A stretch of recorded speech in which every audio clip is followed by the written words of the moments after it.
কিতাবে লিখেছে খাজা আবু তালিব যখন মৃত্যু সজ্জায় আবু জাহেল, উতবা, শাইবা, রবিয়া সহ সমস্ত কুরাইশ নেতারা আবু তালিবের কাছে উপস্থিত হলো। উপস্থিত হয়ে বলতেছে, তুমি আমাদের নেতা, আমাদের মুরব্বী, সম্মানিত ব্যক্তি, তোমার কারণে আমরা কিছু করতে পারি নাই। কাজেই দীর্ঘ 10টি বছর মুহাম্মাদের সাথে আমাদের যে বোঝাপড়া চলছে, যে বিভেদ বিরোধ চলছে, এটার একটা নিষ্পত্তি তুমি তোমার জীবন দশায় করে যেতে হবে, ওসিয়ত করে যেতে হবে। মুহাম্মদ যেন এই নতুন ধর্মে আর মানুষকে না ডাকে, আর আমাদের দেবদেবীর অপারগতা, অক্ষমতা, দুর্বলতা, দোষ ত্রুটি এগুলো যেন সে বর্ণনা না করে।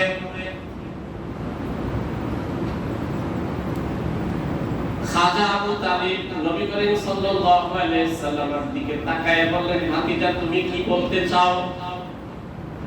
নবী করিম সাল্লাল্লাহু আলাইহি সাল্লাম বললেন, চাচা যান, এরা যদি শুধুমাত্র আমার একটা কথা মেনে নেয়, আমি তাদের সবগুলি কথা মেনে নিতে রাজি আছি।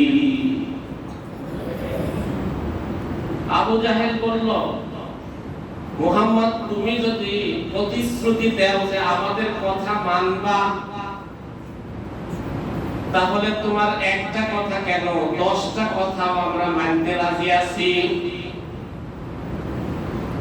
নবী করিম সাল্লাল্লাহু আলাইহি সাল্লাম বললেন, আমার একটা কথা মানবা, এই কথাটা হলো একমাত্র আল্লাহকে তোমরা মাবুদ হিসাবে মেনে নাও। আবু জাহেল বলল, এই কথা যদি আমরা মেনে নেই তাহলে তো আর আমাদের কোনো কথাই থাকে না।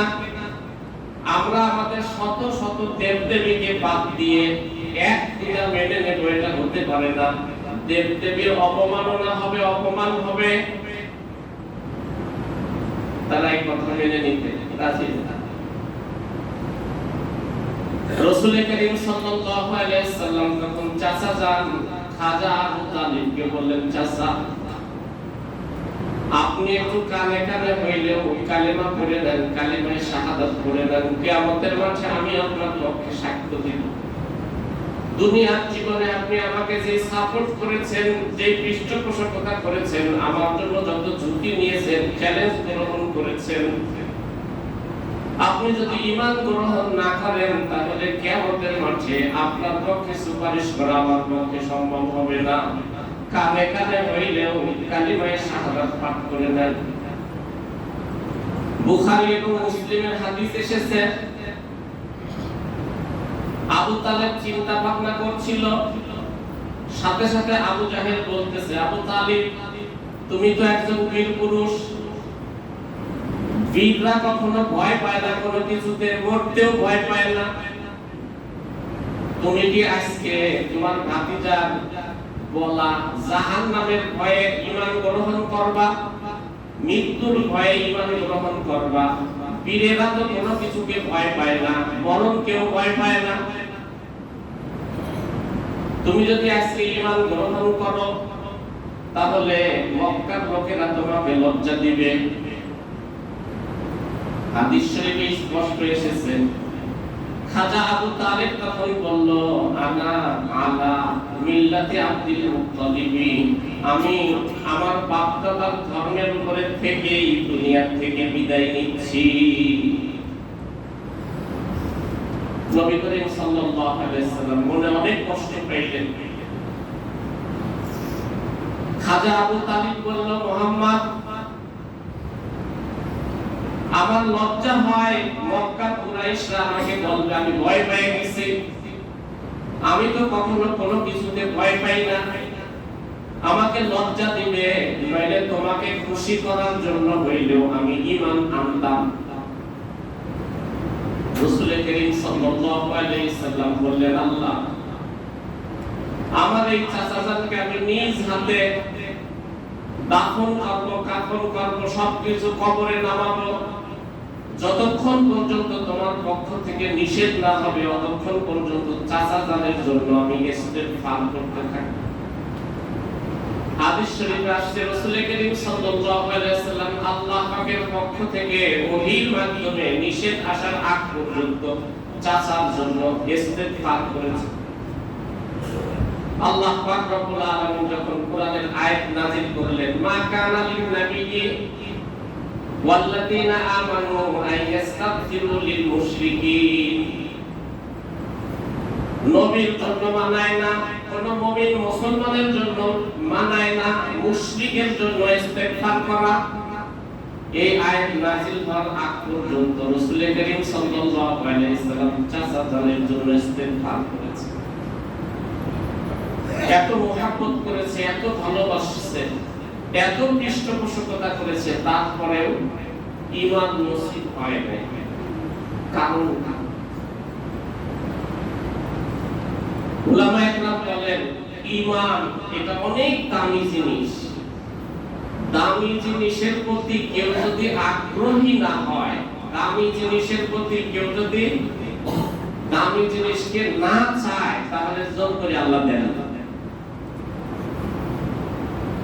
আবু তালিব নবীর সব কিছু করেছে, কিন্তু ঈমান গ্রহণের আগ্রহ কখনো করে নাই।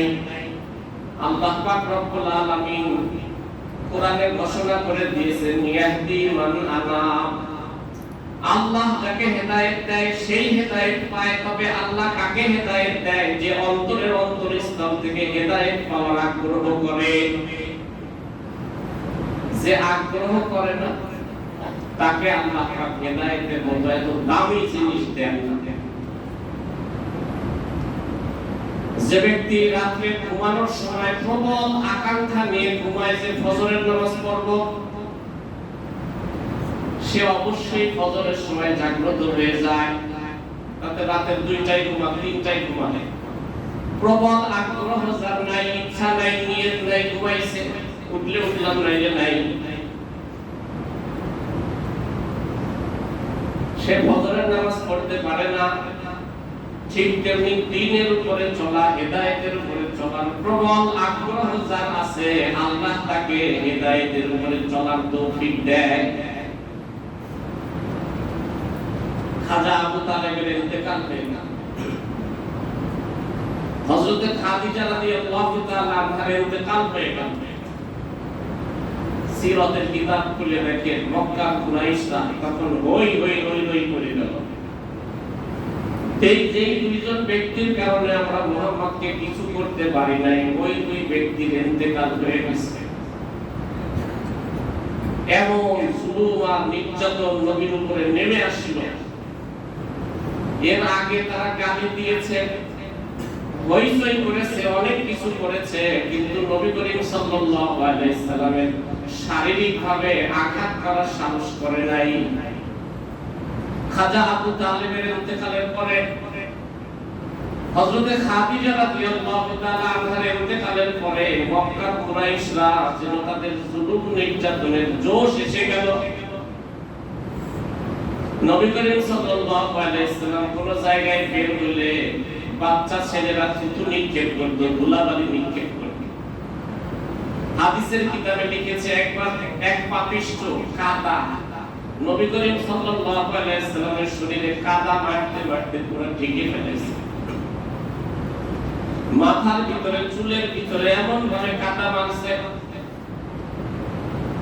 হযরত ফাতেমা রাদিয়াল্লাহু তাআলা আনহা পানি ঢেলে ঢেলে অল্প অল্প করে মাথার কাদাগুলো পরিষ্কার করে দিয়েছে।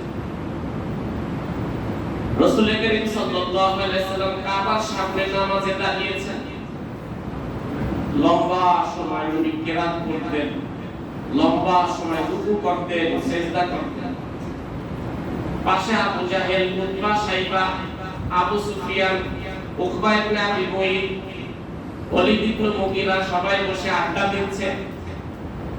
আবু জাহেল বলল, অমুক এলাকায় উট জবাই করেছে, উটের নারী বুড়ি কবর পচা সবকিছু পাশে ফেলে রেখেছে। তোমাদের কে গিয়ে এগুলো এনে মুহাম্মদ যখন সিজদায় যায় মাথার উপরে রেখে দিবে। পাপিষ্ঠ উকবা ইবনে আবি মুঈত বলল, আমি পারবো। হাতটা কাটটা জবান, তাড়াতাড়ি গিয়ে সবগুলো বহন করে এনে নবী করিম সাল্লাল্লাহু আলাইহি সাল্লাম যখন সিজদায় গিয়েছেন মাথার উপরে রেখে উটের নাড়িভুঁড়ি এবং গোবর টবর সহ যত শক্তিশালী মানুষই হোক মাথা উঁচু করার উপায় নেই। দীর্ঘ সময় পর্যন্ত নবী করিম সাল্লাল্লাহু আলাইহি সাল্লাম সিজদায় পড়ে রইলেন। হযরত আব্দুল্লাহ ইবনে মাসউদ রাদিয়াল্লাহু তাআলা আনহু কলিজা ছিঁড়ে যাচ্ছে, কিছু করার উপায় নাই জালেমদের কারণে। অনেক সময় জালেমরা নিরীহ মানুষের উপরে নির্যাতন করে, জুলুম করে, কেউ যে বলবে কিছুই বলার সাহস করতে পারে না, কারণ এই জালেমরা এদের উপরে জুলুম শুরু করে দিবে। হযরত আব্দুল্লাহ ইবনে মাসউদ রাদিয়াল্লাহু তাআলা আনহু দৌড়ে গিয়ে হযরত ফাতিমা রাদিয়াল্লাহু তাআলা আনহাকে বললেন। হযরত ফাতিমা রাদিয়াল্লাহু তাআলা আনহা এসে উটের নাড়িভুঁড়িগুলো সরাইয়া নবী করিম সাল্লাল্লাহু আলাইহি ওয়াসাল্লামকে উঠাইলেন।